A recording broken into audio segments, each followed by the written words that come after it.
Welcome to the free audiobook version of The Everyday Pain Guide, your go-to guide when pain first strikes. Hi, I'm Dr. Ya-Ling Liu, and the podcast is taking a little detour to make my new book available in an audio-friendly version for everyone out there. Each episode will feature a bite-sized snippet from the book, and together we'll work our way through as much of it as is possible in this format. What's exciting about this is that I'm reading parts of the book to you before it's even available on the shelves. Plus, unlike with a traditional audiobook, you can engage with the content and chat with me about what you hear. You get to ask questions and tell me what you think as each episode rolls out. So sit back and relax as I bring you today's installment of the second book in the Everyday Pain Guide series, Fix the Fire Damage.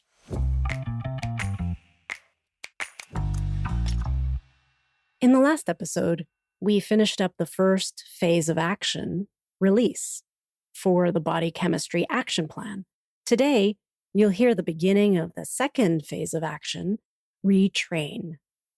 It's where we start looking more closely at the journey that food and liquids take as they travel through your body machine.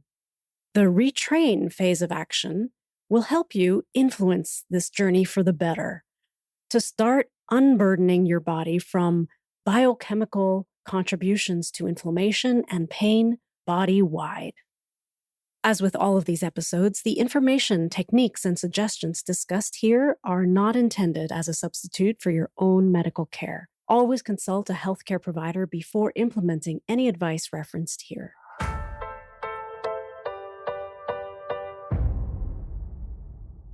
This chapter, again, starts with a little checklist of questions to help you decide if this phase of action is a good next step for you. So, if you answer yes to any of the following, then you're in the right place and it's time for you to explore. Here are the 3 questions.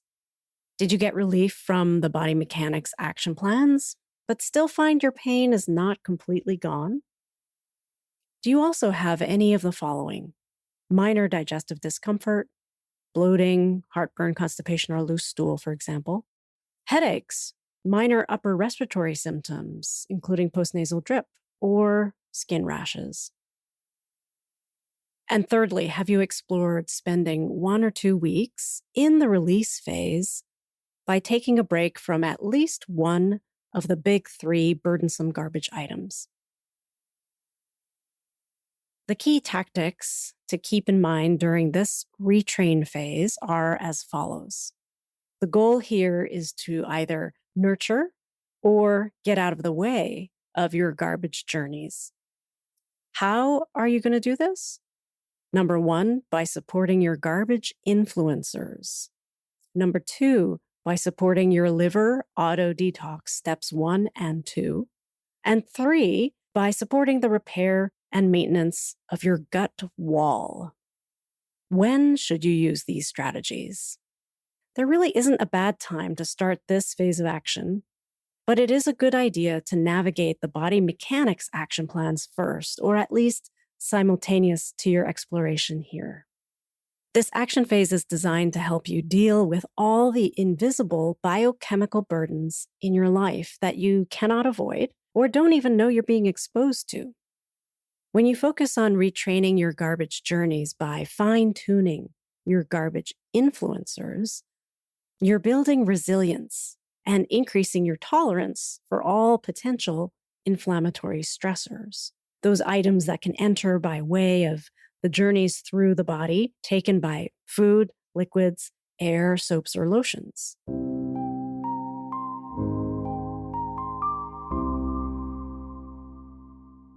How to retrain your garbage influencers.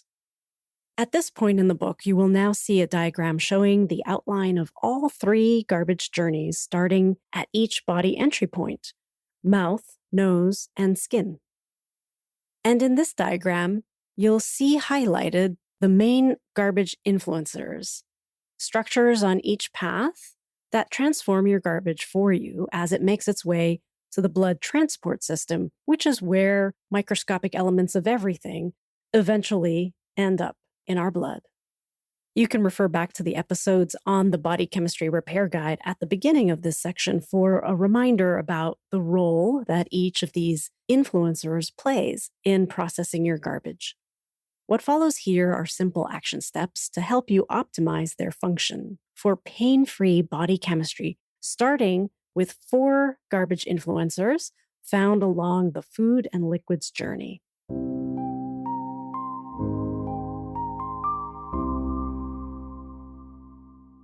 Teeth.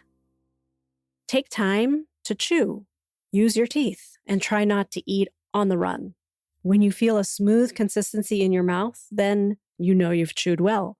If your mouth were a food processor, imagine using the puree setting instead of the pulse or chop setting. It takes just a little more time. Good dental care will keep you able to chew without hindrance for decades.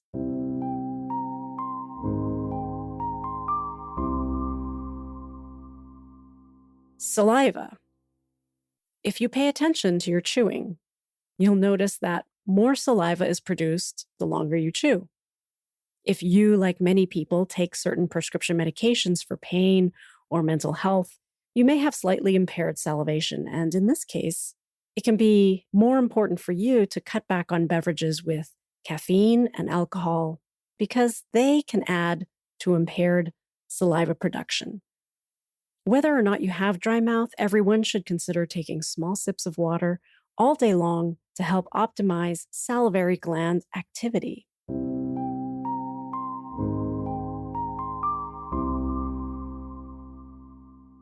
Pancreas.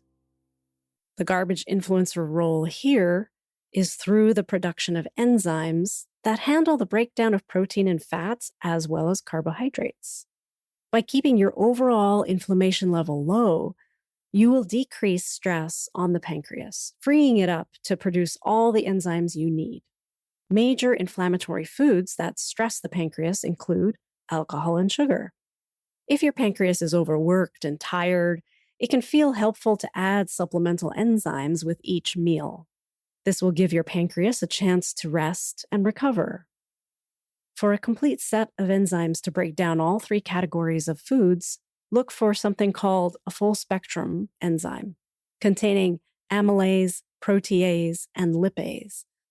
Some foods that naturally provide enzymatic activity are pineapple, papaya, mango, honey, ginger, bananas, avocado, kefir, and other fermented foods.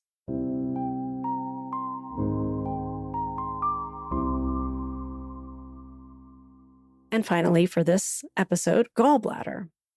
Even if you had your gallbladder removed, you can still benefit from caring for your bile production because it's your liver that makes bile. Your gallbladder simply stores and releases it on demand.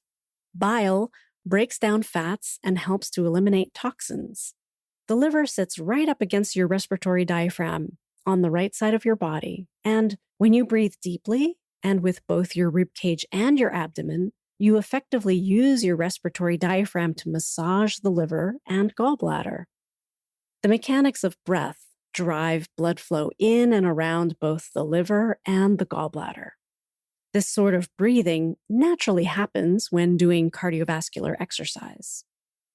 Other ways to support your bile production and facilitate digestion include drinking water as well as eating healthy fats like olive oil and fish oil. You can also add bitter greens, either cooked or raw, like dandelion, endive, kale, and chard, as well as berries and beets.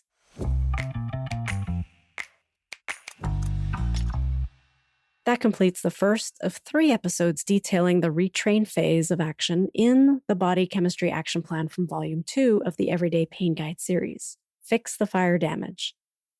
If you're listening to this episode after seeing the diagram that I mentioned at the beginning, you might notice that we skipped over the liver here. That's because even though it appears as a food and liquids journey influencer, that's only because the gallbladder is attached to it. The liver actually plays a role in all 3 garbage journeys, and so we'll talk about that in greater detail later on.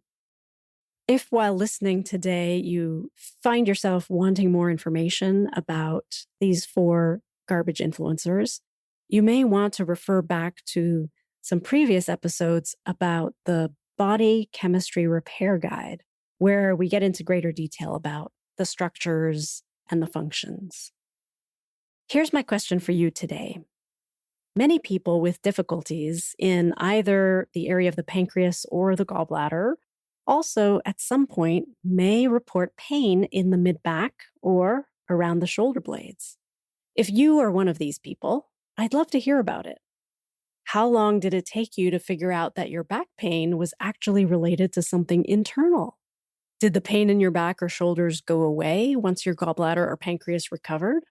And how do you care for it now to keep your body happy and pain-free?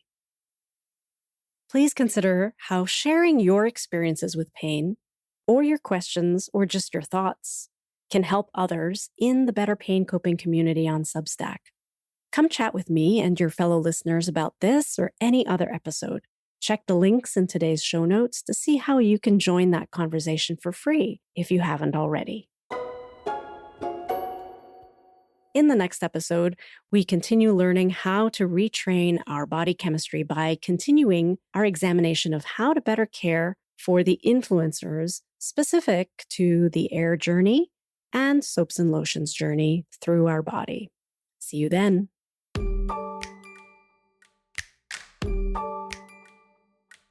This episode was an excerpt from The Everyday Pain Guide, your go-to guide when pain first strikes.